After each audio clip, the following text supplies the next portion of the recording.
तो बजट पेश कर दिया गया है और इस बजट की बड़ी बातें किस तरह से और किन किन क्षेत्रों में सरकार अपना योगदान करेगी।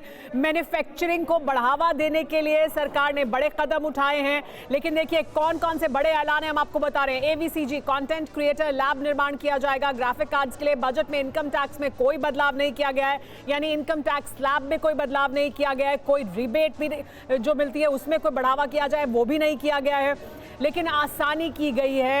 बजट में इनकम टैक्स में कोई बदलाव नहीं है, कोई बदलाव नहीं किया गया, यानी कोई राहत इनकम टैक्स में आम आदमी को या मिडिल क्लास को नहीं मिली है।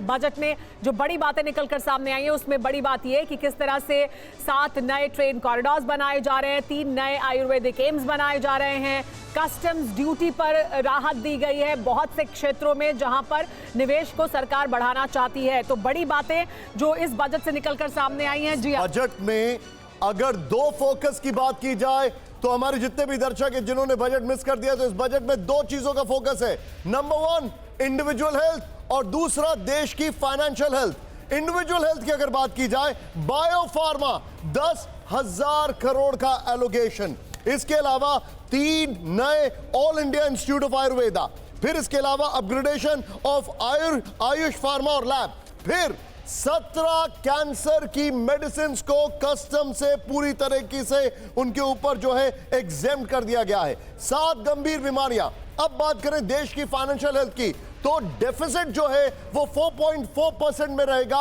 एक टारगेट लेके चल रही थी, 4.3% का टारगेट रखा है। अगले साल 4.3% है, इस साल 4.4% है। टारगेट था 4.5% से नीचे रखना।